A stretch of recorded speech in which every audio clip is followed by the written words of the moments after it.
Bien, bonjour à tous et merci d'être avec nous. Tout de suite, le sommaire de nos invités du jour. Nous sommes le 27 février, c'est l'avant-dernier jour du mois de février. Dans un instant, on va recevoir Cindy Louis, elle est déjà là, bonjour. Bonjour. Anine Mijouen, la chroniqueuse en nous pointant gagner, nous sera avec nous aussi. Barbara Montpierre, chroniqueuse aussi de la rencontre de soi, viendra nous rejoindre. Et puis on va recevoir le maire de Terre de Bas. Je vais parler de Mme Roland Nadil Vala. Et on va terminer avec Michael Lopia, leader de l'association Marie. L'actualité ce matin, je veux sais, Iman, c'est un petit peu chaud à garder. Oui, tout à fait. La mobilisation des planteurs se fait entendre parce que justement, ils sont déterminés à ne plus travailler à perte. On va avoir un sujet justement de Solène Fèvre qui traite de cette mobilisation des planteurs. On viendra après sur le partenariat entre le rectorat et les finances publiques, une façon de faire découvrir aux élèves les finances publiques et comment pouvoir intégrer ces élèves au niveau professionnel par de l'alternance et de l'apprentissage. On reviendra sur l'élection de la reine de Saba qui s'est déroulée ce samedi dans le cadre du mois de l'Afrique avec l'association Racine.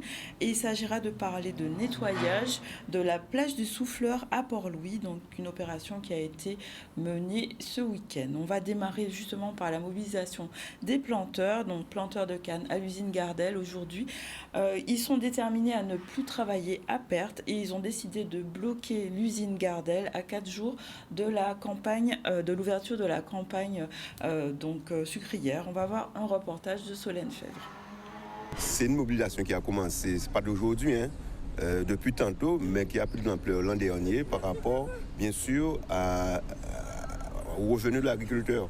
En fait, ce qu'on demande tout simplement, c'est que la canne soit payée à sa juste valeur et que le planteur soit payé.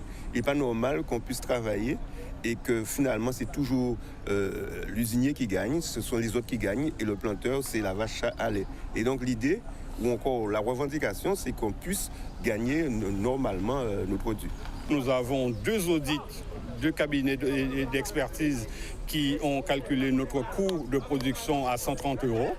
Donc nous voulons que nos cannes soient rachetées à 160 €. Qu'est-ce qui fait un prix de vente? C'est le coût de production plus la marge est égal au prix de vente de 160 €. Il faut savoir qu'il y a certaines personnes qui sont dans l'agriculture depuis des années et qu'au finalement, ils ne se retirent pas de salaire. D'accord ? Et que comme ils ne se retirent pas de salaire, ils ont des dettes, ils ont des prêts à la banque qu'ils ne peuvent pas rembourser. Donc eux, ce qu'ils ont besoin, c'est l'augmentation pour pouvoir justement être 50-50 avec Gardel pour que justement aujourd'hui, ils puissent aussi en vivre. Parce qu'ils n'en vivent pas. La plupart n'en vivent pas. Je vais vous donner mon avis, c'est que la filière elle doit se restructurer. Je pense que tous ceux qui travaillent dans la filière le savent. Ça a été encore dit hier par le préfet. Il y a beaucoup d'axes de travail. Il y a évidemment continuer à faire progresser le prix de la canne. Je m'en suis jamais caché. Si on peut continuer à donner envie aux gens de faire de la canne, il faut augmenter le prix de la canne. Mais pour l'augmenter, il faut qu'il y ait davantage de ressources. Il faut travailler les rendements. Il faut travailler la structure de la filière. C'est des sujets dont on parle avec Roméo quand on parle des SICA. Donc voilà, donc il y a beaucoup de choses à faire, mais considérer qu'il n'y a que Gardel qui doit faire, c'est se tromper. Gardel a 2 positions. Gardel est usinier et Gardel est planteur de canne, exactement comme moi. D'accord ? Donc, Gardel, en tant que planteur, bénéficie de cette même prime sur la bagasse. Mais en plus, cerise sur le gâteau, des responsables guadeloupéens de l'agriculture ont signé un accord autorisant Gardel à prélever 3/13 sur le montant de la bagasse. Donc, Gardel perçoit sa rémunération en bagasse de son côté et perçoit à nouveau sur tous les planteurs qui sont ici présents. Les politiques ont dit, mais on n'a pas vu de suite. Et donc, c'est normal, les agriculteurs sont très méfiants et c'est normal qu'ils puissent dire que si rien n'est fait aujourd'hui et ce qui est proposé leur est proposé est appliqué, ça peut rester. Et effectivement, il n'y aura pas d'évolution. C'est un peu comme ça qu'il faut voir la chose. Mais je ne pense pas qu'on soit, en tout cas, contre nos représentants. Bien au contraire, nous souhaitons qu'ils soient à nos côtés, parce que de toutes les manières, ils sont là pour mener une politique. Et donc, si effectivement ils sont à nos côtés, on ne peut être que satisfait. Voilà, donc on verra la suite de cette mobilisation ainsi que les revendications si elles seront acceptées ou en tout cas entendues. On parlera maintenant du partenariat pour la culture économique des élèves. Un partenariat a été signé entre le rectorat et la direction des finances publiques pour une façon de mieux connaître les métiers des finances publiques, d'accompagner en vue de l'insertion professionnelle les élèves et aussi de développer des échanges avec les professeurs sur des sujets d'intérêt commun. On va voir un reportage de Charlie Dagonia. Alors on a signé une convention avec Madame la rectrice qui a des objets, un objet tout simple, c'est de renforcer nos liens au bénéfice des jeunes Guadeloupéennes et Guadeloupéens et aussi des personnels du rectorat. Premier point, c'est faire connaître en interne les métiers de la DGFiP. La DGFiP va recruter des jeunes diplômés, donc elle offre des places au concours. Donc l'idée, c'est qu'ils connaissent nos métiers et qu'on puisse les accompagner. Nous travaillons avec la DRFiP pour mettre en place un certain nombre d'éléments. L'information sur les métiers qu'ils proposent, donc c'est tout ce lien qu'il y a en vue des stages et de l'insertion professionnelle de nos jeunes. Mais il y a aussi tout un volet de formation pour les enseignants dans le cadre de la formation continue, mais aussi de la formation initiale dans le cadre de la préparation des concours et bien sûr la formation des élèves, puisqu'il y a certaines interventions qui ont déjà été faites d'ailleurs par la DRFiP auprès de nos jeunes. C'est faire savoir aussi aux jeunes Guadeloupéennes et Guadeloupéens à travers leurs professeurs qu'on prend aussi des jeunes en apprentissage, en stage, en alternance. Donc ça, c'est un point quand même important qui permet de connaître de l'intérieur les différents métiers des finances publiques qui ne sont pas toujours très connus. Le troisième point, c'est développer les relations avec les enseignants d'économie et de gestion notamment, à travers différentes conférences, des échanges sur nos sujets, les sujets des impôts, bien sûr, mais de la gestion des collectivités locales également, par exemple. Donc des sujets d'intérêt commun. Et nous avons déjà mis en place un certain nombre d'éléments dès que nous avons engagé les discussions, parce qu'on a vu aussi l'importance que cela pouvait avoir, à la fois pour nos élèves, puisqu'il y a eu déjà des actions faites dans ce cadre, mais aussi pour les enseignants. Et au-delà, même pour les autres personnels, puisque nous avons parlé aussi des régisseurs de recettes ou des agents comptables avec des informations sur les évolutions réglementaires. C'est de développer ensemble une action citoyenne. Une action citoyenne à travers des partenariats dans des classes qui permettent de faire mieux connaître l'impôt. Mieux connaître l'impôt pour renforcer le consentement à l'impôt, le civisme à l'impôt. Parce que quand on sait ce que c'est l'impôt, pourquoi il existe et à quoi il sert, on comprend mieux quelquefois les obligations et qui permettent de rendre l'impôt plus facile, je dirais, et d'expliquer aux jeunes à travers une formation civique, comme l'économie, les grands enjeux, finalement, les enjeux de leur vie quotidienne, qui tournent autour des impôts.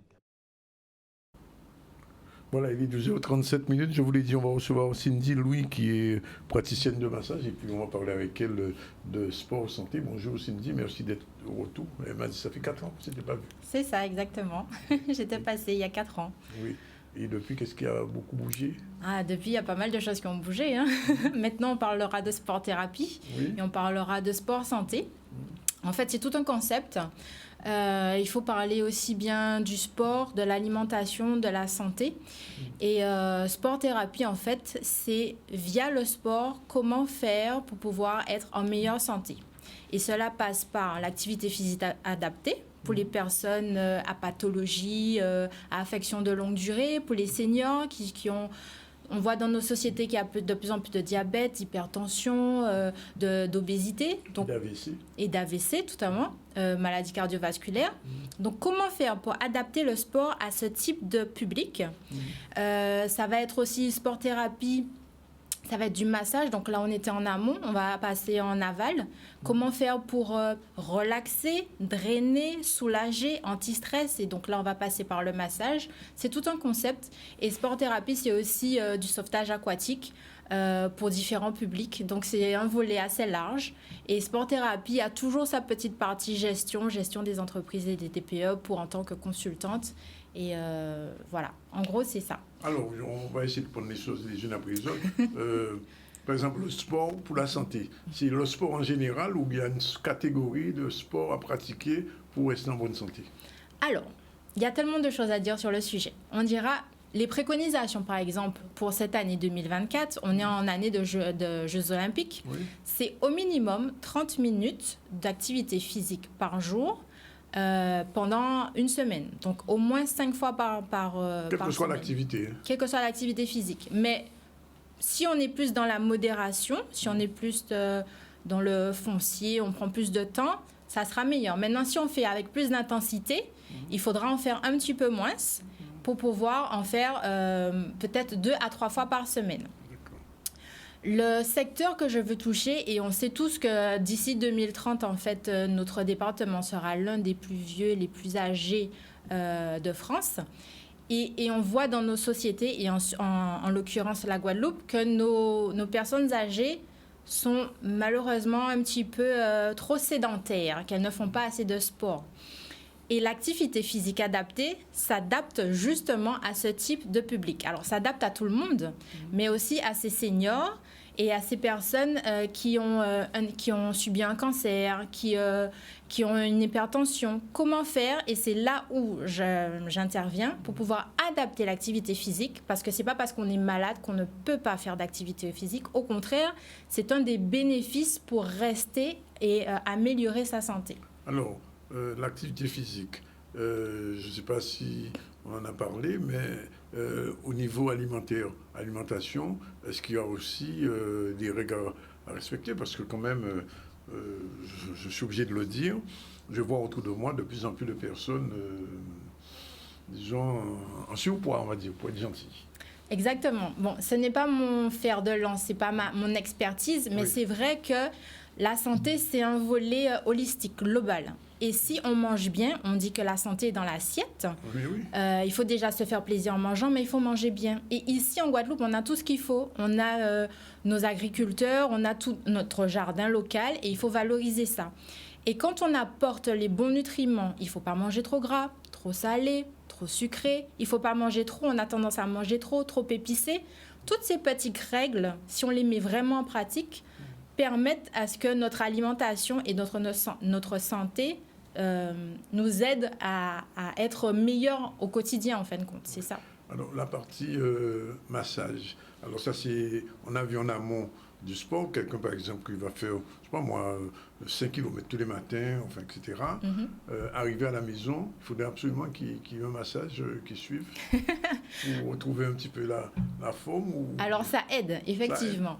On a la phase d'étirement, le stretching, qu'on appelle ça, où on détend un petit peu les muscles aussi. Et il y a le côté massage, le côté... on va travailler le corps en profondeur. Ça sera aussi bien tonifiant que relaxant. Ça sera de la tête aux pieds.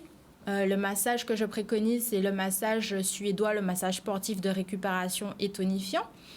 C'est pas un masseur spécialisé quand même. Oui. Pas par n'importe qui. Ah non, pas par n'importe qui. Il y a praticien et praticien. Oui. Mais vaut mieux se tourner vers quelqu'un qui est diplômé. Bien sûr. Et qui fait cela, c'est son activité en fin de compte. Et donc, on va travailler en profondeur. On va travailler la face antérieure, la face postérieure. On va travailler les gros muscles en profondeur. Qu'est-ce qu'on appelle les gros muscles? Par exemple, le fessier, le quadriceps, ce sont des muscles qui ont plusieurs faisceaux et les fibres musculaires sont assez épaisses. Donc c'est ça. Et parce que, en fait, le sport, en fin de compte, à force d'en faire, on accumule des toxines. Et il faudra, en fait, par ces micro-circulations, par la manière dont on va masser, va éliminer les toxines, va favoriser la microcirculation, va favoriser le drainage. Tout ce qu'on va faire que la circulation amène vers le cœur. Pareil au niveau du ventre, on va faire des de la circulation des mouvements en fonction comment dire ça, Dans le domaine? non, dans le sens le sens des aiguilles d'une montre, je perdais mes mots. Oui. Tout ça pour favoriser le transit intestinal. Donc c'est une manière de faire les choses. On va utiliser de l'huile, on va aller en profondeur, voilà. Alors, toutes ces choses, comment on démarre? Parce que quelqu'un qui écoute dit oui, mais d'accord, mais alors on démarre comment? En faisant appel à vos services? Comment ça se met en place? Alors, si on veut me contacter, j'ai une page Instagram, Sport Thérapie. J'ai aussi un numéro de mobile, le 418 555. Et donc, on m'appelle et on prend rendez-vous. Tout est sur rendez-vous. Oui. Et je suis basée à la Marina pour tout ce qui est massage. Marina de Pointe-à-Pitre, Gosier. Oui, il y en a une à Bastia aussi, effectivement. Oui. Mais Marina Gosier. Et donc, c'est là, on prend rendez-vous et on peut venir sur place. Ou éventuellement, pour X raisons, je peux aussi me déplacer. Tout est négociable. Alors, je vais appeler ça le traitement. Disons, ça s'étend sur combien de semaines, combien de mois?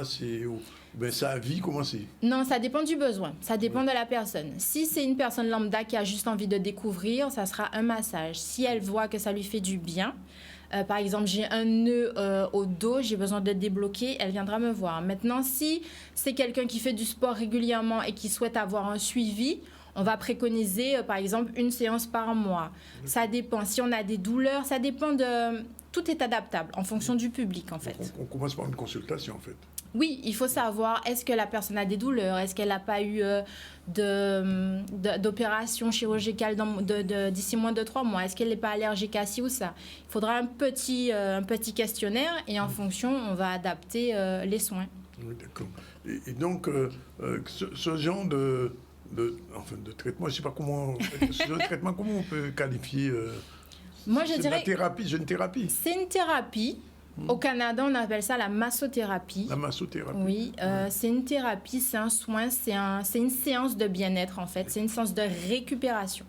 Oui, mais alors, Cindy, est-ce que cette personne vient vous voir après son sport ou bien c'est vous qui allez la conseiller ou le conseiller pour le sport? Comment ça s'organise? Alors, c'est pas que pour le sport. C'est vrai que c'est très adapté aux sportifs, mais c'est pas que pour le sport.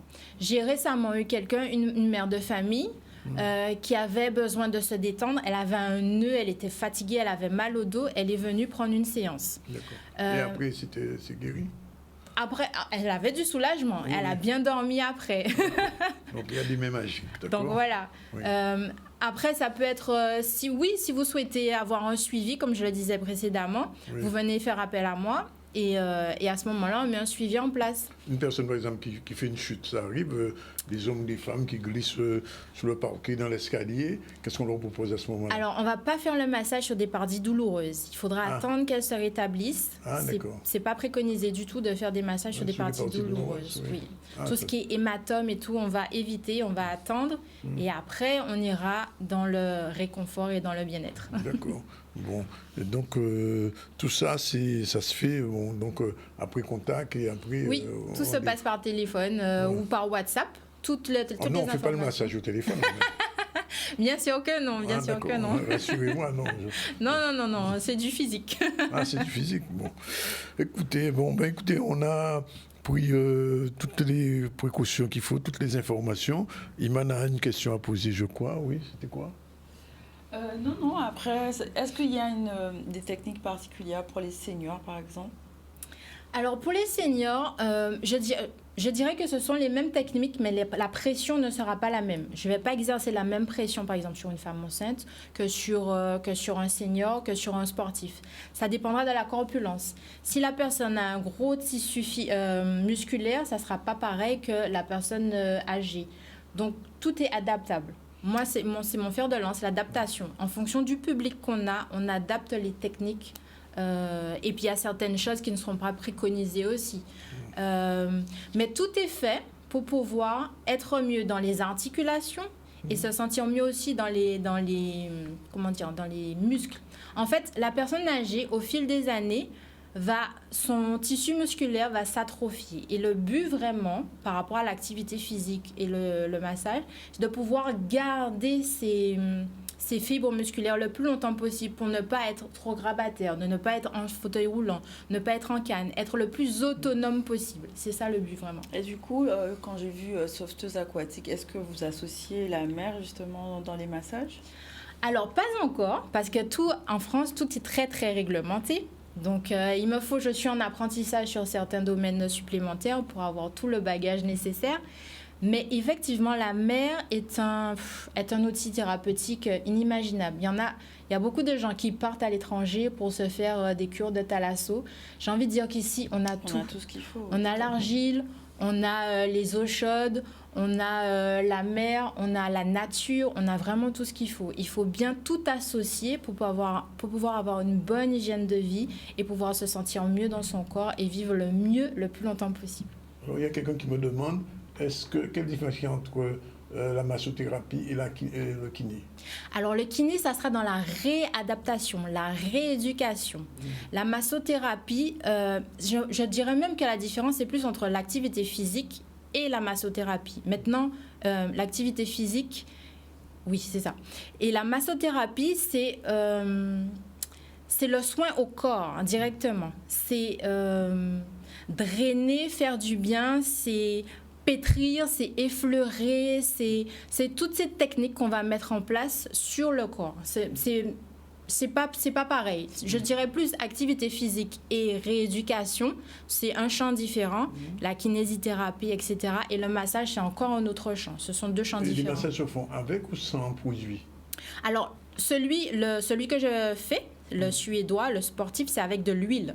De l'huile comestible ? Non, ça pourrait l'être. Ça pourrait l'être si on met des huiles essentielles dedans. Mais c'est avec de l'huile d'amande douce, ça peut être de l'huile camphrée, ça peut être de l'huile mentholée. Voilà. Okay. Des huiles qui ont un certain bien-être. On a par exemple l'huile de carapate. Oui. Quand on frotte beaucoup, ça aide aussi. Ça chauffe, ça ? Ça chauffe, justement. Et par exemple, quand on a une grippe et on a besoin de décongestionner, on demande un massage, une friction. Et à ce moment-là, ça aide à dégager tout ça. On a tout ce qu'il faut ici chez nous. Vrai. Ce matin, je toussais beaucoup. J'ai passé de l'huile de coco et puis c'est passé. Ah, bien impeccable. Ouais. Et j'ai fait ça tout seul, sans venir chez toi. Sans venir. Mais la prochaine fois, vous viendrez me voir. Pas de problème, c'est noté. En tout cas, merci Cindy pour ces renseignements. Oui. Rappelle simplement le contact téléphone, c'est le 418 06 90 418 555 et aussi joignable sur Instagram à Sport Terre Happy.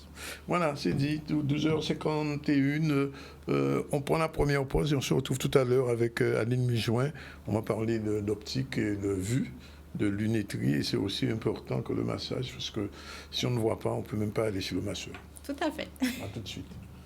On te fait sourire, oui. Madame, nous sommes revenus avec vous et nous allons recevoir successivement Madame Lunette. Bonjour Aline. Bonjour. Et aussi nous allons recevoir tout de suite Madame Bien-être sur soi, c'est ça? Exactement. Bon. Mais avant de faire un petit retour sur l'actualité, un rappel rapide des titres avant de développer tout à l'heure. Rappel des titres, nous avons déjà abordé le sujet de la mobilisation des planteurs sur l'usine de Gardel ce matin. On a aussi traité du partenariat entre le rectorat et les finances publiques, une façon de cultiver la culture économique pour les élèves. On reviendra sur l'élection de la reine de Saba qui a eu lieu ce samedi, ainsi que sur le nettoyage de la plage du Souffleur à Port-Louis. Bien, ben on va commencer tout de suite avec notre ami qu'on n'avait pas vu depuis. Enfin, de toute façon, je n'ai pas vu les deux depuis très longtemps. Que ce soit Aline, que ce soit Barbara. Alors, Barbara, bonjour quand même. Bonjour, et aujourd'hui, on va réussir comment faire pour réussir à se libérer des relations énergivores. Eh oui, des relations énergivores. Générique, on commence.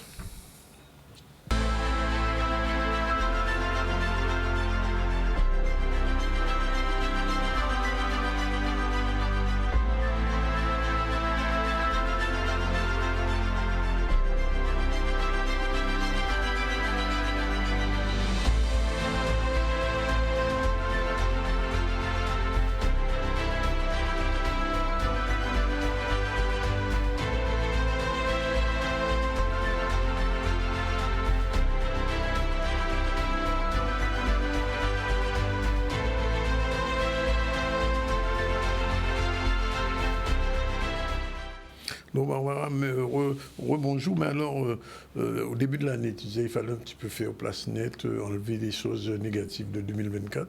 On continue?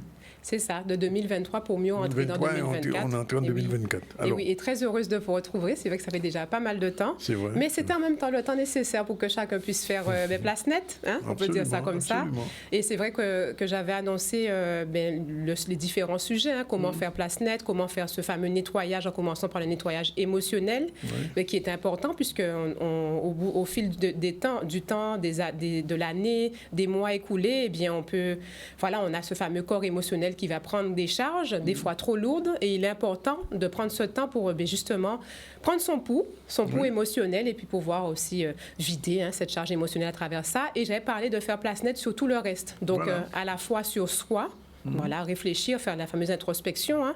Dans le cadre de nos relations aussi, j'ai parlé aussi de faire le nettoyage dans la maison. Je fais un petit clin d'œil à une mamie mamie Marguerite, qui m'a envoyé un message pour me dire qu'elle est impatiente de voir ce fameux nettoyage de la maison. C'est à venir. Et puis aussi sur l'organisation pour terminer. Et aujourd'hui, c'est la base. Une fois qu'on a fait le point sur soi, on a épongé un peu la charge émotionnelle, on a fait redescendre, eh bien, il y a toute cette partie énergivore à travers les relations qu'on va développer ensemble, Danick. D'accord.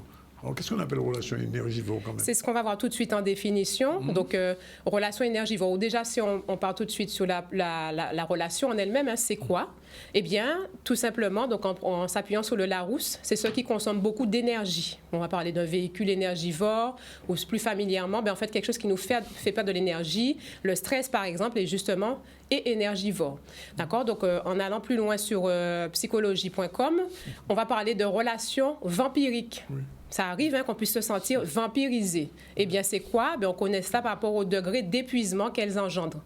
Voilà, puisqu'elles ne nous apportent rien ou encore nous font régresser et vont provoquer un déséquilibre émotionnel. Donc voilà, si on parle au niveau définition. Ça donne quoi, Danick? Quand il s'agit de ma personne, comme souvent je le dis par rapport aux émotions, c'est que mon corps va m'alerter.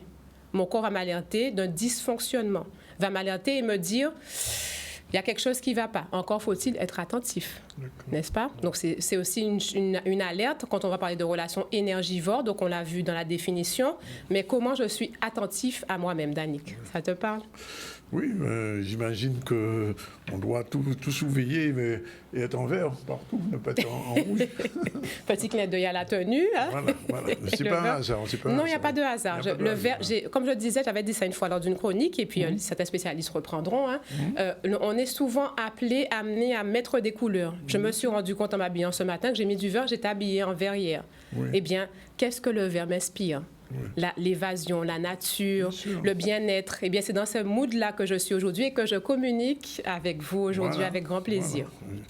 Alors, quand même, ce qu'est l'eau, à quel moment on le sent vraiment? On le sent vraiment physiquement aussi ou mentalement? Tout à fait. Alors, en fait, c'est connecté, hein, puisque si on reprend la définition d'une émotion, l'émotion va être une réaction de grande intensité, hein, donc qui est liée à un stimuli qui est extérieur, et la réaction va être psycho-physio-biologique. Mental, je réagis, et puis ça va générer des pensées et ça va générer des actions dans mon corps. Donc les fameuses émotions avec tout ce qui sera la partie non verbale. Donc ça, ce sont des choses qui sont programmées pour m'alerter sur une situation qui ne va pas, un dysfonctionnement ou quelque chose. Tu vois, donc c'est vrai que la première alerte, ça va être moi. Écouter mon corps. Et oui, parce que du coup, on va pouvoir reconnaître, c'est ce qu'on va voir d'ailleurs tout de suite à l'écran, comment justement, en fait, on arrive à reconnaître de façon très simplement. Donc, j'ai parlé premièrement du fait de pouvoir identifier. Donc, voilà, il y aura un dysfonctionnement interne, hein, les émotions vont me parler, mon corps va me parler, un état de souffrance permanente. On sera dans une souffrance. Comment on va le sentir? Eh bien, c'est qu'on sera triste, on peut avoir de la tristesse, on peut avoir une forme d'amertume, ça peut aller très loin, de l'émotion jusqu'au sentiment, au ressentiment. Il y aura quelque chose qui ne va pas. Souvent, quand on dit que ça ne va pas, c'est que ça ne va pas. C'est pas compliqué. Hein? Donc, il y a une expression qui dit, quand il y a un doute, il n'y a pas de doute. Oui. Voilà. Mais c'est comme ça aussi avec, du coup, le corps. Et puis, on va se sentir vidé. La personne se sentira vidée, vampirisée. Vampirisée, Mais c'est-à-dire que j'aurais même plus de force pour réfléchir. Cette situation va tellement me hanter, cette relation, le problème qui sera généré par rapport à la relation va tellement me hanter ou me vider que je n'aurai pas de force pour faire les choses essentielles, même pour réfléchir. Le sentiment aussi de ne jamais en faire assez. Quand je suis dans une relation où quel que soit ce que je fais, finalement, il y a un problème, ça ne va pas, ça en dit long sur la relation aussi. Pas qu'on n'ait pas des torts, mais ça nous alerte sur ce qui se passe, quelque chose qui ne va pas. Et ensuite, se sentir constamment dévalorisé. Ça aussi, c'est une alerte. Si dans la relation, malgré tout ce que je fais, je sens, que ce soit par un regard, par une remarque, que je suis dévalorisée, que ce soit sur ma personne ou encore même l'apparence, c'est sujet en fait à questionnement. Donc ça c'est pour soi. Pour aller plus loin, donc quand on parlera d'énergivore, ça parle bien de soi premièrement. Donc avoir cette alerte pour soi, essayer de détecter ces mots-là ou ces dysfonctionnements-là. Et ensuite chez l'autre, comment ça se manifeste. Et ça c'est pour aller plus loin et pour nous aider à identifier chez l'autre des facteurs de relation énergivore, une insatisfaction permanente. J'ai fait ça, mais il y aura toujours dans une fin de phrase, ah ben ouais mais tu n'as pas fait telle chose. Ou j'ai fait un paquet de bitin, mais si bitin là on pas arrivé faire là. Mon l'a dit, t'as pas réussi à faire ça. Il y aura toujours quelque chose, en fait, pour faire, la seconde, avoir la victime, entre guillemets, cette tendance à culpabiliser. C'est-à-dire que quel que soit ce que tu fais, tu te sens coupable. D'accord? Ensuite, cette personne qui est dans ce caractère énergivore ou vampirique va avoir tendance à avoir du mal, justement, à témoigner de la reconnaissance. Ah, merci beaucoup, c'est bien ce que tu as fait, ça m'a fait du bien. Pourtant, on sait combien, quand on est dans un rapport entre les humains, c'est important. Un petit merci, un petit comment tu vas, porter de l'attention à l'autre. Cette personne-là aura du mal à le faire. Et puis, l'impression aussi de déranger, de ne jamais être la bienvenue. Cette personne, alors qu'elle t'a sollicité, par exemple, tu arrives à ce moment-là, ça ne va pas. Il y aura toujours un truc qui ne va pas. Et puis, le manque cruel d'empathie. C'est-à-dire que tu peux être fatigué, tu dis « je ne peux pas ». Figui là, j'ai marré ou pas bien, la personne ne regardera pas ça, elle va se dire « elle n'a pas fait ça pour moi ». Alors, comment on peut arriver là? On est arrivé jusque-là. Eh bien, il y a plusieurs facteurs, plusieurs causes à ça, donc on va le voir tout de suite. Parmi les causes, il y a forcément, et on en parle tout le temps, évidemment, il va y avoir le manque de confiance et d'estime. Tout ça pour dire le manque d'amour propre. Si je ne m'aime pas suffisamment, je ne serai pas forcément réceptif aux signaux qu'on a dit tout à l'heure. Je vais plus faire attention au regard de l'autre. Et du coup, ça va engendrer un manque d'estime, évidemment, en termes de conséquences, et ça va venir renforcer le manque d'amour de soi, puisque je vais faire passer l'autre en premier. Ensuite, les blessures de l'âme, et avec un petit focus sur la blessure d'abandon et de rejet. Ces deux blessures-là, je reviendrai dessus lors d'une prochaine chronique. Petit clin d'œil aux professionnels du sujet aussi. Mais c'est vrai que ces blessures-là vont forcément me mettre dans des schémas répétitifs où je vais même attirer par mon attitude, par mes pensées, par ma façon d'agir, des relations qui seront énergivores. Et puis, les troubles relationnels, une personne qui aura peut-être de la timidité ou du mal à sociabiliser, j'en parlais avec mon fils d'ailleurs tout à l'heure, je lui fais un petit clin d'œil, eh bien, quand une personne a du mal à sociabiliser ou encore dans l'inverse, elle sociabilise trop, le juste milieu est toujours mieux pour chacun de nous. Messages contraignants et croyances limitantes. Les messages contraignants, c'est ce qu'on a entendu depuis l'enfance. Ouais. Depuis l'enfance, on a entendu des messages « fais plaisir à maman »,« fais plaisir, il faut que tu sois »,« il faut que ». Le « il faut que » va construire un schéma depuis l'enfance jusqu'à l'âge adulte où je serai dans l'écran de moi-même. Et ça va construire des croyances limitantes, Danick. Et donc, tout ce que tu viens de dire, c'est assez lourd à porter, finalement. Et oui, c'est lourd à porter, mais en tout cas, il y a des façons de pouvoir en sortir, c'est possible. Oui. Et oui. C'est ce qu'on attend. Tout à fait. Alors, tout en sachant que, pour revenir sur ces troubles-là, c'est pas du one-shot, évidemment. Une fois qu'on a mis l'accent dessus, la première chose, ce sera de conscientiser. Alors, on va le voir tout de suite sur les actions à pouvoir mettre en place, action-réaction. S'éloigner. On va commencer par s'éloigner. Quand on est dans une situation où c'est énergivore, on le disait tout à l'heure, il n'y a pas de place pour la réflexion. Je suis vampirisée, donc je n'ai pas de force. Qu'est-ce que je fais? Je vais cultiver le silence, la respiration en mode relax, qui va toujours être mon allié pour me permettre de me régénérer. Cela me permettra en deuxième phase de pouvoir repérer, conscientiser, analyser les relations qui sont concernées avec des éléments précis, des choses factuelles, des exemples. C'est simple, comme on a dit, et puis le corps nous alerte, d'accord? Donc, si avec un événement, il y a une gêne, il y a quelque chose qui me pose problème, je sais que là, il y a souci, d'accord? Alors, ensuite, ce qui va être important de faire, c'est arriver à s'éloigner, se séparer de la culpabilité. D'accord? Pour comment je fais ça, tout à l'heure, on disait que la personne qui est dans le rapport énergivore avec l'autre, donc qui en demande trop, aura du mal à pouvoir dire merci, à reconnaître, à valoriser. Ben moi, je vais le faire.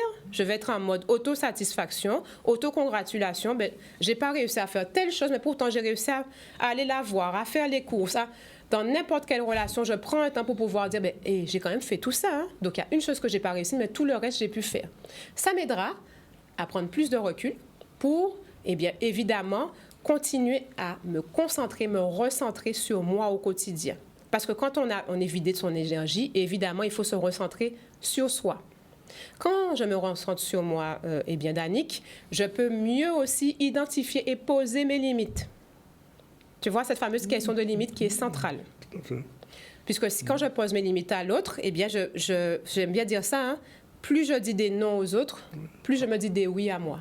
Apprendre à dire non. Voilà, apprendre à dire non. Apprendre à dire non, donner du sens. Hein. Oui, bien sûr. Alors, au nom qu'on va donner, développer l'écoute de soi, ça en fait partie. Si j'arrive à poser mes limites, eh bien, je donne du sens. Je peux mieux considérer ma personne, être plus indulgente avec moi-même, plus bienveillante et mieux comprendre, identifier ce dont j'ai besoin.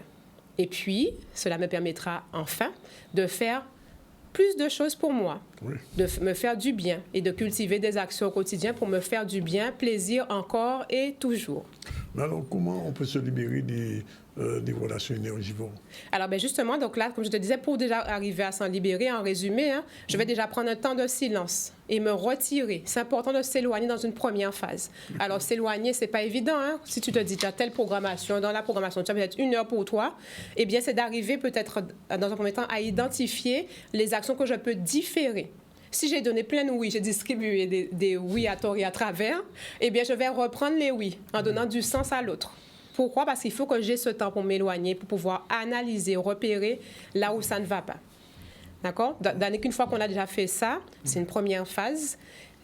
Arriver à ce temps où je peux m'éloigner, réfléchir, je vais pouvoir justement réorienter. Ah oui, s'éloigner physiquement. Si je précise, c'est s'éloigner physiquement. Alors, s'éloigner physiquement, ça peut être ne pas répondre H24 au téléphone quand on m'appelle. Je donne un exemple concret. Ça peut être de dire tous les jours, je vais passer, j'ai cette obligation avec cette personne de faire ça, mais je n'ai pas le temps, je suis épuisée. Et bien, dans ce cas, je diffère, je dis que non, aujourd'hui, je ne pourrai pas. Et pour que je puisse me sentir moins coupable, c'est important de donner du sens. Quand je dis non à une personne, puisque je récupère du temps pour moi, je vais donner du sens au non que je donne. Et puis, bien sûr, quand c'est plus difficile, hein, je peux aussi faire le choix de me faire accompagner par un professionnel pour m'aider à guérir les maux aussi dont je souffre. Oui. Mais alors, bon, ça, on peut faire ça tout seul, mais est-ce que c'est pas mieux d'avoir un professionnel pour pouvoir réaliser vraiment ce nettoyage? Tout à fait. Alors justement, c'est ce que je disais. C'est-à-dire que tu as des personnes, tu sais, on est vraiment dans une quête dans notre société, on le voit, une quête de pouvoir faire du développement personnel. Donc chacun a sa portée. Bon, déjà avec les quelques techniques qui sont apportées aujourd'hui, je peux déjà réussir au moins à prendre conscience. Ouais. Voilà, c'est pour dire, ben non, mais c'est vrai quand même que là, je m'écoutais pas assez, donc là, il y a un souci. Et bien sûr, si j'ai des blessures, après, s'il y a des pathologies ou autres, hein, ou des troubles qui sont trop forts pour moi, eh bien, j'ai tout intérêt à me faire accompagner par un professionnel, coach, psychologue, psychothérapeute, en fait, tous les professionnels qui pourront m'aider, sophrologue aussi, hein, puisque certaines fois, ça aide en prenant du recul et en se ressourçant à pouvoir recentrer aussi, recanaliser ses énergies. Donc oui, il y a tout intérêt à se faire accompagner, surtout si on en ressent le besoin. Il n'y a pas de mal à ça, au contraire. On évolue et on grandit en étant accompagné. Et ça fonctionne? Eh bien, écoute, j'ose le croire, je le crois, et je remercie d'ailleurs toutes les personnes qui ont mis en application cette méthode. Mais on est bien d'accord qu'on est sur une temporalité. Ça prend un certain temps. C'est ce que j'allais demander, le temps qu'il faut pour ça. Alors, tout dépend ça dépend de tout un chacun. Hein. Oui, ça dépend du cas. Mais pour réussir déjà à y parvenir, j'insiste sur le fait de prendre le temps de la prise de conscience et de ne pas réfréner les émotions. Les émotions vont vraiment nous indiquer où on se situe. Et puis après, si j'avais l'habitude de dire tout le temps oui, je ne vais pas réussir en une semaine, c'est pas possible. Il faut aussi être réaliste. Hein? Donc même moi qui suis concernée, admettons, je parle aux téléspectateurs présents, je sais que j'ai ce souci-là, eh bien je peux être aussi indulgent avec moi-même, mais me fixer une temporalité, me dire que bon, d'ici 6 mois, il faut que ça ait changé parce que ça me pèse, en commençant par une petite action qui est la plus simple pour moi. C'est noté et c'est bien enregistré. En tout cas, merci. Merci, Danick. Merci à toi. Dire ça. Merci pour la lumière, comme on dit. Et oui, c'est ça. Tu es lumière aussi. Merci pour la lumière que tu me renvoies, Danick. D'accord. Merci à tous. Voilà, il est 13h13. On passe à notre deuxième chronique de la journée. Et cette fois-ci, c'est avec Aline Mijoin. Générique, c'est parti. On va essayer de garder la lumière pour les yeux.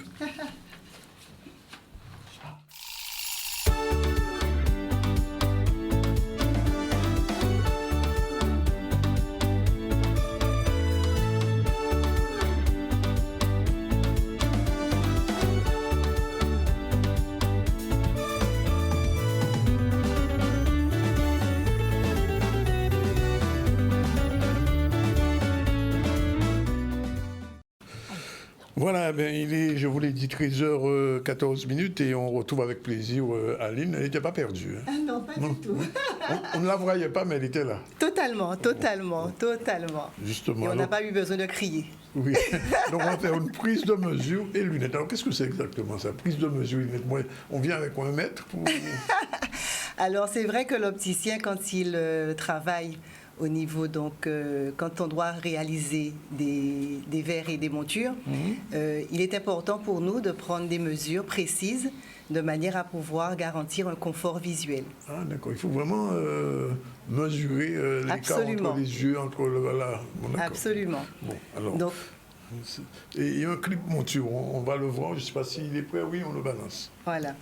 Et en fait, donc déjà, l'opticien qui est un professionnel de santé est le spécialiste de la vision. Donc c'est ce qu'on a eu souvent l'occasion de dire. On va rappeler un petit peu les missions donc, de l'opticien, donc qui est le seul professionnel habilité, à partir d'une ordonnance, à pouvoir réaliser des lunettes, à réaliser des verres et à donc...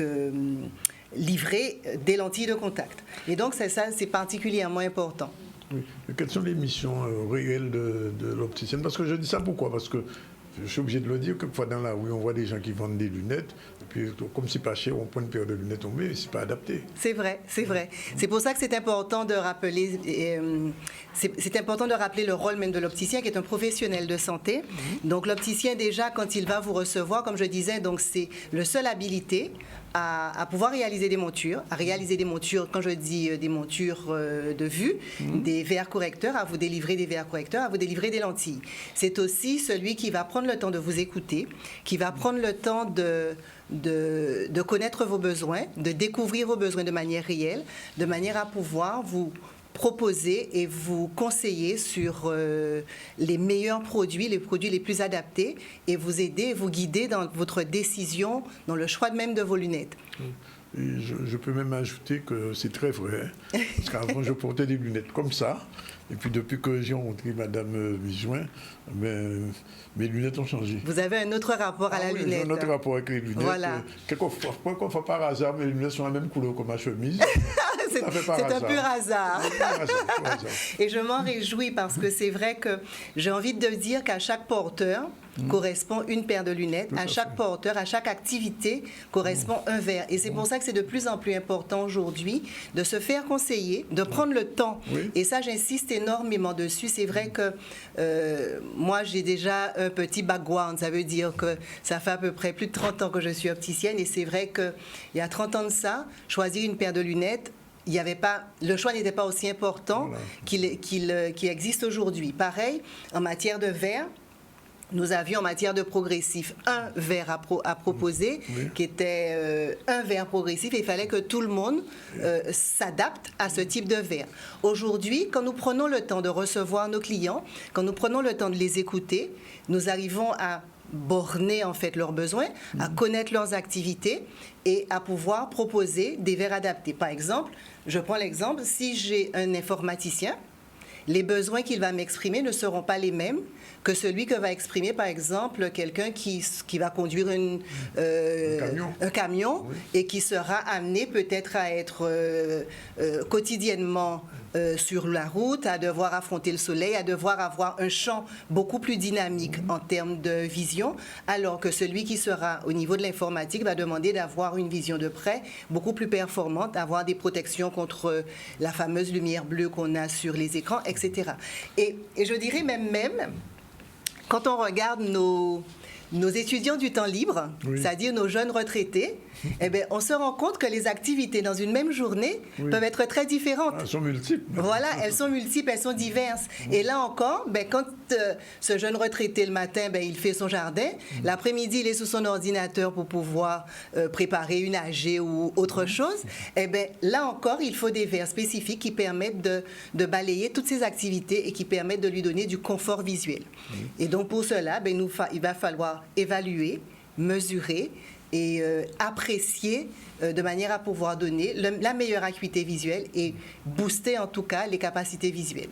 Alors, quelles sont les mesures vraiment indispensables pour justement, par l'opticien, pour la réalisation de lunettes? Est-ce qu'on vient prendre des lunettes qu'on va acheter un pain ou bien est-ce qu'au contraire, il faut prendre un rendez-vous, prendre le temps qu'il faut? Alors, prendre le temps qu'il faut, ça c'est une première chose. Déjà pour le choix, comme on dit, le choix à la fois de la monture et des verres. C'est vrai que pour pouvoir réaliser vos lunettes, l'opticien a besoin d'un certain nombre d'éléments. D'abord votre correction, avoir le choix qui correspond et qui soit confortable. Mais c'est vrai que pour pouvoir réaliser les lunettes de manière à ce qu'elles soient extrêmement confortables, nous avons besoin de mesures précises. La première mesure dont on parle, c'est l'écart pupillaire. Je ne sais pas si c'est quelque chose dont vous avez déjà entendu parler. Alors, c'est parfois une notion qu'on voit apparaître sur l'ordonnance. Et l'écart pupillaire, c'est une mesure donc horizontale. C'est l'écart qu'il y a entre les deux milieux de votre pupille. Ah, d'accord. Alors, à quoi sert cet écart pupillaire? Ça nous permet donc de repérer le milieu de l'œil qui sera mis en coïncidence avec le milieu du verre, le centre optique du verre. Alors, je ne sais pas si on le verra. C'est peut-être très... On voit quand même. Voilà. On a un verre, donc un verre qui n'est pas taillé. Au niveau du verre, nous avons un centre, la partie la plus centrale du verre, qui sera la partie la plus performante du verre. Et c'est cette partie centrale que nous allons calculer à partir de nos appareils. Nous allons mesurer à partir de nos appareils, à savoir le frontofocomètre chez l'opticien, qui va nous permettre de repérer la zone la plus performante du verre et la mettre en coïncidence par rapport à notre pupille. Donc, il y a deux valeurs importantes que nous avons à prendre pour pouvoir systématiquement réaliser une paire de lunettes, que ça soit pour une simple correction ou pour des corrections plus complexes telles que le progressif. C'est donc cet écart pupillaire. Nous travaillons au niveau de l'opticien en demi-écart pupillaire. Qu'est-ce qu'on entend par demi-écart pupillaire? C'est-à-dire qu'on prend les mesures à partir de l'arête du nez, c'est-à-dire le milieu du visage, et on mesure entre le milieu du visage et le milieu de l'œil. Et donc, nous travaillons toujours en demi-écart pupillaire pour pouvoir avoir de la précision, parce que tout simplement, nous ne sommes pas symétriques. D'accord. Donc, on peut avoir un écart sur un œil et un écart différent sur l'autre. Donc, c'est pour ça que c'est important de bien mesurer les éléments parce que nous travaillons au millimètre près, voire au quart de millimètre près. La deuxième mesure qui est importante pour pouvoir bien centrer vos verres, vous apporter du confort, c'est la hauteur de la pupille par rapport à la monture. Et donc, à ce moment-là, nous avons besoin donc d'avoir la monture posée sur votre visage et ça nous permet de pouvoir avoir la hauteur entre le milieu de l'œil et le bord de la monture, de manière à pouvoir bien centrer notre centre optique par rapport à notre pupille. Et c'est ce qui nous permet d'avoir du confort. S'il y a un décalage, mais ça peut créer des troubles visuels, ça peut créer des maux de tête, ça peut créer des inconforts. Parfois, on a besoin ou de hausser la tête ou de vouloir réajuster les lunettes. Et c'est pour ça qu'il est important de revenir régulièrement chez son opticien de manière à pouvoir réajuster les lunettes. Oui, parce qu'on peut avoir grossi du visage, par exemple. On peut avoir grossi du visage, mais par exemple, tout simplement, en utilisant vos lunettes, vous vous couchez, ça arrive bien souvent que la lunette soit tordue, et donc l'idée, c'est de revenir chez l'opticien de manière à repositionner la monture pour que toujours que vous soyez dans un véritable confort visuel. Et comment on prend ces mesures? Alors, comment on prend ces mesures? Bien, l'un des premiers instruments de l'opticien, c'est le réglé. Ah. C'est le petit réglé. Comment ça? Le petit réglé. Alors ça a été un instrument qui est l'instrument qui accompagne souvent l'opticien. C'est la base. Ensuite, on a ce qu'on appelle le pupillomètre, qui est... alors, le réglé, je le présente ici. C'est un tout petit réglé où vous avez la base du nez qui est positionnée ici et on arrive à récupérer, donc à pouvoir mesurer les écarts pupillaires. Ensuite, nous avons ce qu'on appelle le pupillomètre, que vous allez trouver chez pratiquement tous les opticiens. Et le pupillomètre, c'est comme, on vous le pose comme une jumelle sur le visage. Je pense que beaucoup de personnes qui sont allées chez un opticien ont eu l'occasion de voir cet appareil. Et ça nous permet de retrouver la pupille, le centre de la pupille à partir du reflet cornéen. Donc, ça, c'est les instruments qu'on va trouver chez pratiquement tous les opticiens. Aujourd'hui, on a des verres de plus en plus sophistiqués qui nous demandent d'avoir des mesures de plus en plus précises. Et donc là, vous verrez sous l'écran qu'on a des appareils, maintenant l'apport d'appareils électroniques. Donc c'est un miroir qui a plusieurs capteurs et qui à partir d'un clic, nous permet d'avoir toutes les mesures, à la fois l'écart pupillaire dont je vous parlais, la mesure de la hauteur au niveau de la monture, mais aussi d'autres mesures qui nous permettent d'avoir des verres encore plus performants et qui sont basés sur le positionnement de la monture sur notre visage, à savoir la distance vers l'œil, l'inclinaison de la monture et véritablement, on va prendre des mesures qui vous sont propres, qui sont véritablement physiologiques. Quel est le but? C'est de vous proposer des verres qui soient le plus proche de votre réalité et vous permettre d'avoir un confort visuel qui soit le plus précis et une vision la plus fluide, un champ visuel qui soit le plus confortable. C'est-à-dire que quand vous portez vos lunettes, il faut que ça soit comme un gant, que vous ayez l'impression de ne pas avoir besoin de lunettes et de ne pas porter de lunettes du moins et de pouvoir faire vos activités avec le plus de fluidité possible. Que ça soit sous l'écran, ne pas avoir à lever la tête quand on est devant un écran et en voiture, avoir le champ visuel qui vous convient. Alors, qu'est-ce qu'on peut dire en conclusion de tout ça? La prise de mesure, etc., du rendez-vous? Alors, la prise de mesure, elle est aussi utile pour toute la partie montage. Donc, dès l'instant où on a pris ces mesures seront utiles pour la commande des verres. Donc, dès toutes les mesures que nous aurons collectées seront transmises à nos fournisseurs de verres qui vont à ce moment-là fabriquer le verre. Une fois que le verre sera arrivé en magasin, donc ils tiendront compte de toutes ces mesures-là. Quand le verre arrive en magasin, le montage se fait directement en magasin. Donc, les lunettes n'arrivent pas toutes montées au magasin. L'opticien est un artisan, c'est un technicien. Et il y a la partie montage. C'est vrai que c'est une partie qu'on voit très peu quand on est en magasin, puisqu'on voit essentiellement la salle de vente. Mais souvent... C'est ce qu'on appelle le back-office. Exactement. Souvent, dans l'arrière-boutique, vous avez donc l'atelier de montage et c'est là où se réalisent tous les montages. Donc, nous utilisons naturellement toutes les mesures que nous avons utilisées au préalable de manière à pouvoir centrer le verre. Donc, on va contrôler les verres, les centrer, palper la monture pour pouvoir avoir la forme, l'envoyer sous la meuleuse que vous voyez qui va tailler le verre. À ce moment-là, les verres seront montés sur la monture. Nous allons revérifier nos mesures, recontrôler. Et pourquoi j'insiste autant, c'est pour vous montrer à quel point ce métier-là est un métier de précision et que nous ne pouvons pas passer au-delà de ces éléments-là. Et donc, une fois que les verres seront contrôlés, livraison, et quand le client arrive, une fois de plus, nous allons contrôler les montures, les mesures que nous avons prises avec la monture posée sur le visage, contrôle de vision, et donc voilà. Donc, il faut se donner le temps. Alors, donner le temps à l'opticien de vous conseiller, se donner le temps de pouvoir prendre le temps de pouvoir trouver véritablement le produit qui vous convient. Et surtout, je fais un petit clin d'œil, puisque de plus en plus, on sent que les montures deviennent de l'accessoire et je m'en réjouis très largement. Mais c'est vrai que aussi, nous avons beaucoup tendance pour certains à aller sur Internet pour pouvoir choisir des lunettes. Oui. Eh bien, cette émission, c'était aussi pour prévenir certains que quand ils le font, ils prennent aussi le risque de ne pas avoir la bonne paire de lunettes, et les bons produits. Les bons produits. Donc l'opticien et le professionnel de santé, seul habilité à pouvoir vous accompagner pour avoir du confort visuel et être confortable dans vos lunettes. Un dernier petit mot en créole. Ziedanzier. Puisque nous parlons de pupille, nous parlons de... Donc Ziedanzier, c'est ce qui nous permet justement de pouvoir aller plus loin. Merci.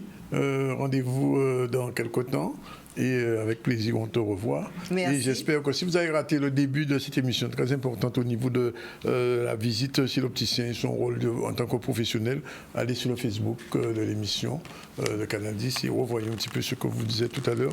Aline, qu'on va retrouver dans quelques temps. Merci en tout cas d'être venu. Merci. On ne fait pas un petit focus théâtre, mais enfin, il faut quand même le dire. Oui. Mais nous serons de nouveau sur scène. Oui. Nous serons de nouveau sur scène, donc le mercredi 6. Oui. Donc la veille de la mi-carême, oui. nous sommes au Ciné-Théâtre du Lamentin avec la pièce de Gertie Archimède, Oui. que nous reprenons parce qu'il y a encore de la demande. Oui. Et c'est une pièce que j'invite à la fois les parents, mais surtout qu'ils soient accompagnés de leurs enfants Oui. pour voir la vie très riche de Gertie Archimède et qui nous permet d'être encore bien ancrés dans ce que nous sommes en tant que Guadeloupéens. Voilà, il fallait que ça soit dit. Merci beaucoup. 13h28, merci Aline, à bientôt. Et nous prenons la deuxième pause et on va se retrouver tout à l'heure avec le maire de la mairesse, on va dire, de Terre-de-Bas. Elle sera avec nous, Madame Nadil Vala, Hollande de son prénom, je crois qu'elle est déjà là. Et on va terminer avec Michael Doupia tout de suite. Voilà, il est 13h33. On a le plaisir de recevoir pour la première fois Madame Hollande Nadil Vala. Bonjour. Bonjour à la Guadeloupe et un petit bonjour particulier au Saint-Ouen de Terre-de-Bas. Et les maires de Terre-de-Bas, et puis on va recevoir tout de suite après Michael Doupia, leader de l'association Marie, puisqu'il y a une manifestation qui se fait au Gouzy de 15 et 17 mars. Mais avant, on revient rapidement à l'actualité. Oui, au niveau de l'actualité, on va parler de l'élection de la reine de Saba qui s'est déroulée ce samedi en lien avec le mois de l'Afrique organisé par l'association Racine. Et Sabrina Nassau a été élue pour cette 7e édition reine de Saba. On va voir un reportage de Vianney Valverde. Cette élection, comme d'habitude, elle est là pour nous rappeler que nous sommes magnifiques et que nous n'avons pas besoin de nous transfigurer la peau ou de nous triturer les cheveux pour être belle et magnifique. Donc en fait c'est pour booster un peu l'estime de soi et nous rappeler aussi que notre culture, notre spiritualité sont vraiment à la base de ce que nous sommes et nous permettent d'aller toujours de plus en plus loin puisque nous savons que la mère, la femme est le potomitan de la société, est à la base de la société et qu'avec elle, en tous les cas, les hommes peuvent faire des exploits. Donc nous travaillons sur l'image de la femme, sur ce qu'elle est, pour qu'elle puisse elle-même transmettre à ses enfants et pouvoir construire ensemble une société beaucoup plus belle et beaucoup plus juste et meilleure. Nous sommes toutes des reines et franchement félicitations à nous parce que nous avons fait quelque chose d'extraordinaire. Ce produit, c'est un investissement, c'est un travail acharné et c'est surtout que j'ai l'impression de représenter toute une nation en Guadeloupe. Donc ce qui est assez paradoxal puisque la Guadeloupe étant petite mais toute une nation qui est grande, l'Afrique, donc je suis extrêmement fière. Ce fut assez éprouvant comme on a pu le dire, il y a eu des rires, il y a eu des larmes, mais c'était très enrichissant puisqu'on a pu travailler sur soi et développer un peu plus notre africanité, ce qui nous manque cruellement ici en Guadeloupe. Elle sait ce qu'elle veut. Et elle a montré qu'elle avait plusieurs cordes à son arc. Et je pense que ce sera une magnifique ambassadrice pour 2024 de l'association Racine, puisque nos reines nous représentent pendant 2 ans. Et nous travaillons avec elle, nous avons beaucoup d'échanges, beaucoup de contacts. Et de toute manière, elle rentre maintenant dans la grande famille des reines de Saba, ainsi que toutes celles qui l'ont accompagnée. Et on espère qu'ensemble, on pourra continuer à transformer notre société. L'africanité a été explorée en faisant des recherches un peu plus abouties, et notamment sur le territoire de la Nubie et sur la reine que je devais représenter, Amanirenas, puisque c'est une reine qui est totalement inconnue. Tout le monde connaît Néfertiti, tout le monde connaît, Nandi par exemple, mais personne ne connaissait Amanirenas. Donc il a fallu pousser un peu plus ses recherches. Je ne savais pas qu'il y avait autant de reines d'Afrique et je pense que c'est ce que ce concours, cette élection souligne justement. J'avoue que pour l'instant je suis sur un petit nuage. Je n'ai jamais imaginé que j'aurais été totalement reine de Saba. C'est pour cela. Donc je pense que davantage rentrer dans l'association Racine, justement, Racine, ce n'est pas pour rien. Je sais pas. Je suis déjà allée en Afrique du Sud, de découvrir un peu plus le territoire d'Afrique, ne serait-ce là, par exemple. Bien, mais on aura l'occasion de la recevoir un de ces jours sur le plateau avec Iman. Alors, on va parler de terre de bain, puisque je disais l'autre jour à Madame Nadine qu'on ne parle pas suffisamment des îles du Sud, ou alors on en parle chaque fois qu'il y a un problème, mais jamais de façon positive. Alors, c'est la raison pour laquelle je vous ai invité. Et la première question que je vous posais, est-ce que le problème de transport va être réglé un jour? Ben, on est en bonne voie. Oui. Mais pour l'instant, ce n'est pas encore le cas, puisque tant que nous n'aurons pas un armateur qui veuille bien s'investir pour Terre de Bas, je ne pense pas qu'on va s'en sortir. Pour l'instant, nous avons une nouvelle compagnie maritime qui s'est installée sur l'île, mais qui n'est pas encore dotée de bateaux suffisamment performants. Et donc, c'est pour cela que jusqu'à maintenant, la situation n'a pas changé. Et on ne peut pas dissocier que ce soit la santé, que ce soit le tourisme, avec les transports. Oui. C'est pas possible, puisque pour arriver chez nous, on doit passer par le bateau. Et tant qu'on ne sera pas bien équipé de ce côté-là, donc on ne peut pas... Non. Alors, souvent, on a le sentiment que les Saintes, c'est Terre de Haut seulement. Depuis la nuit des temps, on a toujours même certains maires de l'île voisine, quand on les entend parler, ils vous disent aux Saintes. Oui. Or, les Saintes pour eux, c'est l'île voisine. Oui. Ce n'est pas Terre de Bas. Et donc, c'est pour ça que je m'applique à chaque fois que je parle de bien préciser que je suis maire de Terre de Bas, je viens de Terre de Bas, je suis originaire de Terre de Bas. Oui. Et je ferai pour que Terre de Bas s'en sorte. Alors, vous me parlez tout à l'heure de transport, et bien sûr, pour le problème de transport, le problème de la santé, est-ce qu'aujourd'hui, au niveau des médecins, parce que ce moment, c'est le docteur Dorville qui faisait une permanence le mardi, si je me trompe pas. Le mardi et le jeudi. Le mardi et le jeudi. Alors, comment c'est aujourd'hui? Alors, pour l'instant, nous avons 3 médecins qui ne résident pas à Terre de Bas.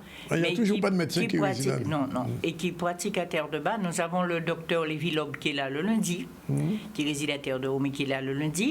Nous avons le docteur Dorville qui vient 2 fois par semaine, à savoir le mardi et le jeudi. Et nous avons le docteur Bénou qui vient chez nous le vendredi matin et qui est là également pour le week-end. Donc on peut compter maintenant avec le docteur Bénou en plus. Oui.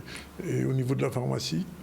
Nous n'avons pas de pharmacie. Vous savez, pour qu'il y ait une pharmacie sur l'île voisine, il a fallu qu'on ajoute la population de Terre de Bas pour qu'il y ait l'agrément. Oui. Et donc, du coup, moi, ce que j'ai toujours déploré, je me suis toujours dit, pourquoi ne pas mettre la pharmacie sur l'île voisine et nous donner la parapharmacie? Mais peut-être à l'époque, le maire de l'époque ne l'a pas vu ainsi. Et donc, du coup, nous n'avons pas de même pharmacie. Pas la parapharmacie? Non. Non, on n'a pas la parapharmacie. Mais, bon, peut-être que vous l'avez su, il n'y a pas très longtemps, nous avons inauguré le nouveau dispensaire, qui était déjà vraiment ancien, puisqu'il a été construit sous le maire Victor Vallat, qui a été maire de 59 à 65. Et c'est lui qui avait construit ce dispensaire, et ce dispensaire n'avait jamais été revu.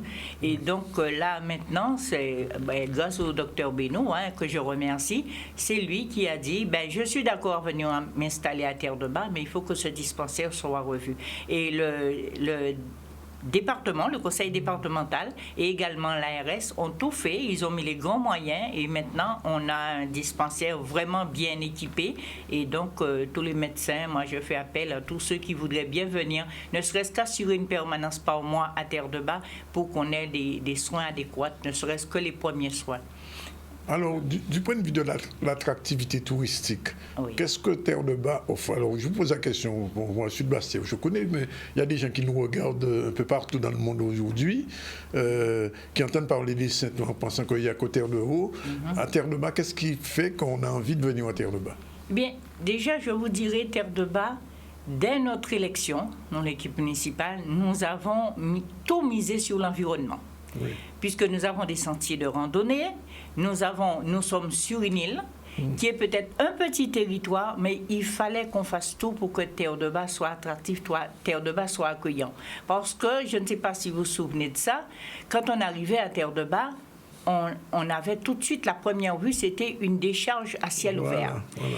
Donc aujourd'hui, c'est chose faite, nous avons pu faire évacuer ces déchets qui dataient quand même de l'ouragan Maria en 2017, puisqu'à l'époque, sous l'ancienne mandature, ce lieu avait été choisi pour entreposer tout ce qui était tôle, tout ce qui avait été abîmé, tout ce qui avait été enlevé suite à l'ouragan. Et inutile de vous dire, une fois que vous mettez un premier truc, eh ben, les habitants viennent en rajouter. Et donc, c'était une décharge à ciel ouvert. Et grâce à la communauté d'agglo, que nous n'avons pas arrêté de solliciter, fin 2022, la communauté d'agglo, le président Abelli a recruté 3 contractuels pour nous trier ces déchets, les mettre par benne.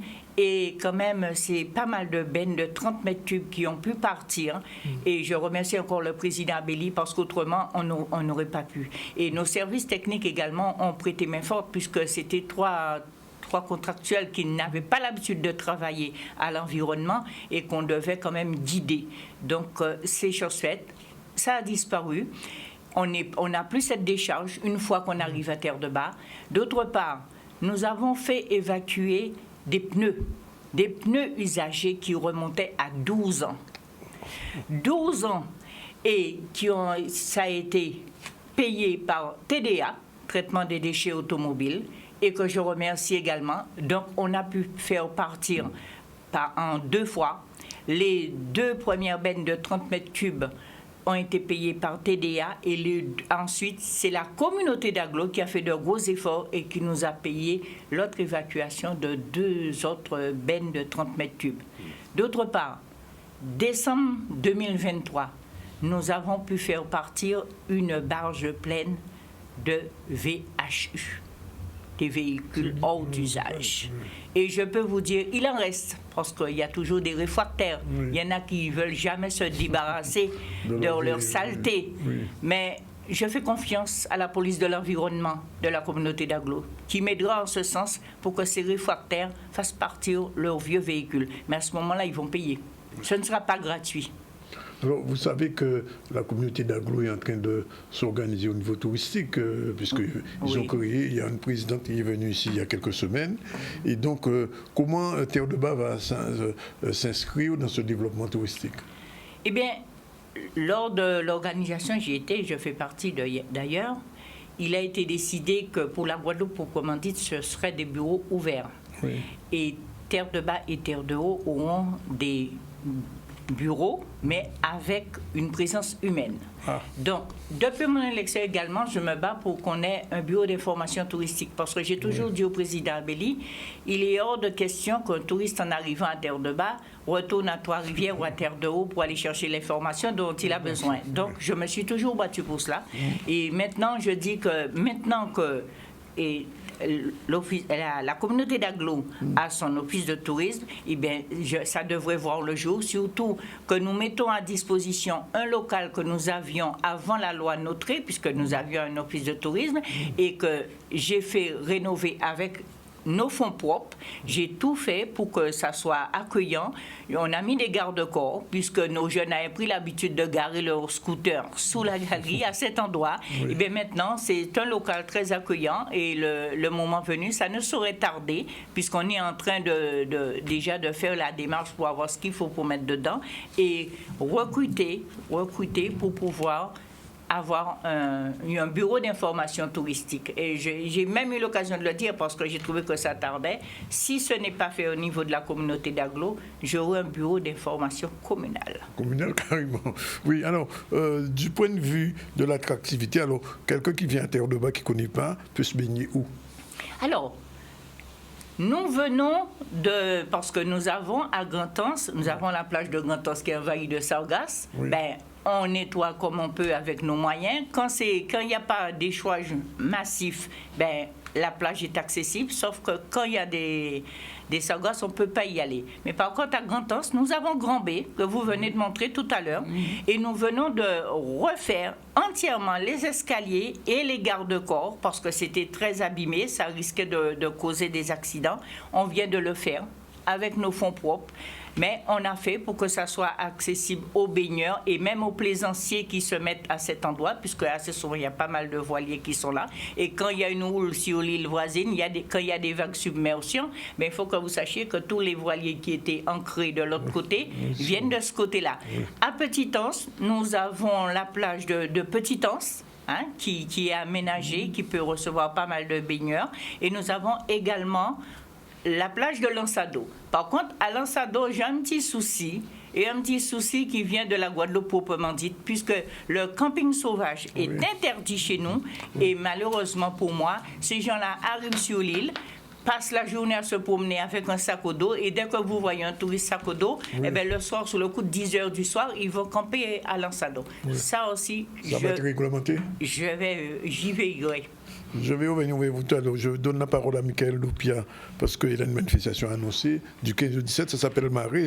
Bon, ça ne se fait pas à la mer, mais c'est un sigle. Alors, qu'est-ce que ça va être exactement à Gouzier, à Place de la Victoire? Voilà, alors l'an dernier, on a organisé une conférence qui s'appelait Le Réveil est là. Voilà, donc quand on parle de réveil, on parle de tout ce qui a besoin justement de recevoir une lumière. Voilà, et donc on sait que ça a une portée spirituelle, mais aussi une portée évidemment pour amener des valeurs sur notre territoire. Parce que Marée, c'est une association qui a plusieurs aspects, plusieurs volets, et on veut être vraiment au contact de la population pour les aider, pour prier pour eux. Notamment l'an dernier, on n'avait notamment pas uniquement une conférence liée à la spiritualité, mais aussi une conférence qui nous permettait d'aborder la population, de prier pour eux. On a fait de l'aide aux démunis, c'est une chose aussi qu'on fait régulièrement. On prie aussi pour nos jeunes qui ont vraiment parfois besoin de soutien et besoin d'aide. Alors cette année, on va être au Palais des Sports du Gosier, donc le 15 et le 16 mars, d'accord, et le 17, on sera à la Place de la Victoire à Pointe-à-Pitre, et ça va être vraiment une méga conférence. L'an dernier, on a accueilli quand même à peu près 2000 personnes environ. Et cette année, on s'attend beaucoup plus parce qu'on a des orateurs qui viennent du Canada, des États-Unis. On a un chanteur qui est très connu dans le monde chrétien qui s'appelle en fin de compte Daniel Banham, qui vient du Congo. Donc voilà, on s'attend à beaucoup de choses cette année. Et le thème de la conférence, c'est le réveil de la Caraïbe par la lumière de l'Église. Alors je précise l'Église, pas une cathédrale, pas un temple, mais le corps. Le corps de l'Église. Voilà, c'est ça. Alors ça débute à quelle heure? Alors le 15, on débute à 19h au Palais des Sports du Gosier, et le lendemain, le samedi, on a une session à 9h30 et le soir à 17h. Et le dimanche, on sera à la Place de la Victoire à 16h. Oui. Et on peut venir en famille, comment ça s'organise?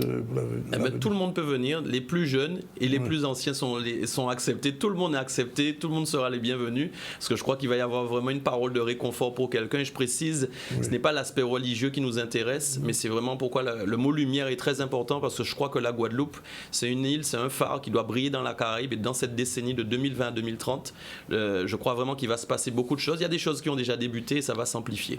Merci Michael de nous proposer tout ça. Je retourne rapidement vers Madame le maire de Terre-de-Bas. Alors, quand je viens à Terre-de-Bas, est-ce qu'aujourd'hui, il y a un bateau de Trois-Rivières qui va directement chez vous? Mais on a toujours eu des bateaux. Parce qu'on me disait qu'on est obligé de passer par Terre-de-Haut. On a toujours eu des bateaux, ça dépend de la clientèle, et puis ça dépend aussi des bateaux qui sont là, puisque pour l'instant on a un petit bateau qui s'est installé, une nouvelle compagnie, mais le bateau est en arrêt technique, mais ce bateau vient directement à Terre-de-Bas. Il quitte Trois-Rivières à 8h du matin, et ça vous permet d'arriver plus tôt, puisqu'il vient directement à Terre-de-Bas, et il repart beaucoup plus tard, puisque auparavant, je ne peux pas dire qu'on n'avait pas de bateau, mais ce sont les horaires qui dérangeaient un peu. On a toujours eu des bateaux, mais ce sont les horaires qui dérangeaient. Ça va s'organiser aussi pour les horaires? Ben, je pense bien, vous savez, tant qu'il n'y a pas de concurrence, on fait ce qu'on veut, mais quand il y a la concurrence, ça change tout. Ça change tout. Bon, alors maintenant qu'il y a de la concurrence. Dernière chose, si j'ai envie de manger un bon petit poisson en courbouillon à Terre-de-Bas. Mais nous avons des restaurants à Terre-de-Bas. Et vous venez, vous dites ce que vous voulez manger. Et ça m'étonnerait qu'à Terre-de-Bas, on ne trouve pas de poisson. Ça m'étonnerait aussi, parce que c'est que la pêche est développée. Alors, juste une dernière chose, je pose la question, parce que vous faites partie de ce qu'on appelle les îles du Sud. Est-ce que Terre-de-Bas, comme Marie-Galante l'a fait, Terre-de-Haut l'a fait un moment désirable à sa fête du Cabri, Marie-Galante a son Terre de Blues. Qu'est-ce qu'on peut espérer pour Terre-de-Bas un jour? Mais Terre-de-Bas, on aurait pu penser aux fruits de mer. Malheureusement pour nous, nous avons très peu de marins pêcheurs. Oui. Vous savez, maintenant, quand les jeunes sont partis pour des études, eh bien, difficile de les faire revenir.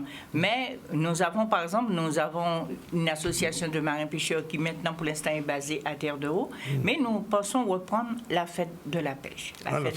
L'association, avec l'association des marins-pêcheurs Saint-Ouen. 2024 ou 2025? Oh, je mise plutôt sur 2025. C'est en cours de préparation. Je mise plutôt sur 2025, puisque pour l'instant, l'association est encore jeune, puisqu'il y avait une première association, mais qui était tombée en sommeil pendant un certain temps. Et là, ça a été repris, et j'espère qu'on pourra avoir ça pour 2025. Dernière chose, et on va vous quitter là-dedans. Depuis que vous avez pris votre mandature, vous sentez que, comme on dit, Terre-de-Bas reprend son ballon? Je fais tout pour. Et je vous dirais, dès notre élection, nous avons déjà bénéficié d'aide de la collectivité régionale qui nous a permis de revoir une route où il y avait des barrières et qui risquait de s'effondrer. Nous avons eu une aide régionale, donc on a pu revoir cette route. Nous avons eu des aides, beaucoup d'aides de la collectivité départementale. Et là, pour l'instant, on a en chantier le pont de la départementale 213 qui est un pont sous-dimensionné et qui faisait en sorte qu'on était inondé à chaque grosse pluie. Donc ce pont est en train d'être revu. Nous avons également la route du Nord qui était très abîmée depuis le séisme de 2004 et qui maintenant est en travaux et est en train d'être revue. Et donc, nous avons des maisons de location de véhicules qui étaient obligées de dire aux touristes, vous louerez un véhicule, vous louerez un quad, mais vous ne pourrez pas passer par la route du Nord. Mais j'espère que dans très peu de temps, ces routes seront accessibles et puis... Donc, on pourra les emprunter. Et nous avons également des sites religieux, parce qu'il y a beaucoup de personnes de la Guadeloupe qui viennent pour un pèlerinage religieux chez nous. Nous avons revu un site religieux appelé La Grotte et que nous avons même électrifié avec des panneaux solaires. Donc, nous avons mis des projecteurs pour que ça soit accessible de jour comme de nuit. Et très prochainement, nous allons entreprendre les travaux pour que le calvaire soit également électrifié et soit plus facilement accessible. Michael, tu as entendu, hein? Oui, j'entends. J'en dis pas plus. Voilà, merci en tout cas, Madame la maire, d'être venue porter toutes ces précisions. C'était nécessaire pour votre commune qu'on ait un petit focus là-dessus. Et ce sera peut-être pas la dernière fois. Est-ce qu'on a le temps de voir le focus du jour? Oui, on ira très rapidement. Alors aujourd'hui... c'est le 27 février 1844, la République dominicaine fête son 180e anniversaire de son indépendance. On connaît bien Santo Domingo, la capitale. La population est de plus de 11 millions d'habitants. C'est l'autre partie de la République d'Haïti. Et puis le proverbe du jour, rapidement, on a le temps. Le proverbe du jour, Canari Cadissodier, Bonda Aïnoué, j'ai même pas besoin de radio, tout le monde a compris ce que ça signifie. Voilà, il est exactement 13h54. Je rappelle que depuis le début, on a reçu Cindy Louis, praticienne de massage, Aline Mijoin pour sa chronique sur l'optique, les yeux, etc. Elle a expliqué pourquoi c'est nécessaire aujourd'hui de ne pas acheter des lunettes dans la rue parce que quelquefois vous avez des problèmes de vue après.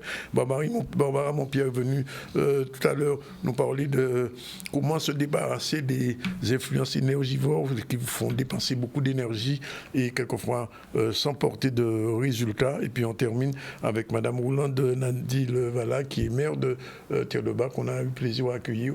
Et je donne le dernier rendez-vous, c'est du 15 et le 17 mars à Gosier, la place de la Victoire. Michael Doupia, ce sera avec l'opération Marée. Oui, c'est Marie qui organise, c'est pas vraiment l'opération Marie. C'est Marie qui organise. Mais c'est plus la conférence qui nous intéresse. Voilà. Après, nous sommes les organisateurs, bien sûr, mais ce qui est le plus important, c'est que la population puisse recevoir. Internationale, visiblement. Oui, internationale cette année, on peut le dire, c'est le cas de le dire, vraiment. Deux petits mots sur l'actualité avec Emmanuel rapidement, avec ce se quitte. Oui, sur l'actualité, on a parlé de la mobilisation des planteurs de canne à l'usine de Gardel qui s'est fait aujourd'hui. Ils ont décidé de bloquer l'usine à 4 jours de l'ouverture de la campagne pour demander une revalorisation du taux de la canne. On a parlé aussi du partenariat entre le rectorat et les finances publiques, une façon d'accompagner, de mieux comprendre les métiers autour des finances et d'accompagner aussi en vue de l'insertion professionnelle. On est revenu sur l'élection de la reine de Saba qui a eu lieu ce samedi, donc avec Sabrina Nassau qui a été élue reine de Saba. Voilà, 13h56, c'est fini pour aujourd'hui. Rendez-vous demain à partir de 12h30 pour une nouvelle édition du ZCL News. On vous remercie tout le monde. On remercie Madame le maire, on remercie Michael, Barbara, Adeline Mujouin et Cindy Louis. On vous donne rendez-vous à partir de 12h30 et derrière, à la technique, il y avait Yann avec le soutien de Satiam. Et c'est pas fini puisque vous avez encore la possibilité de vous exprimer grâce aux ZCL là tout à l'heure.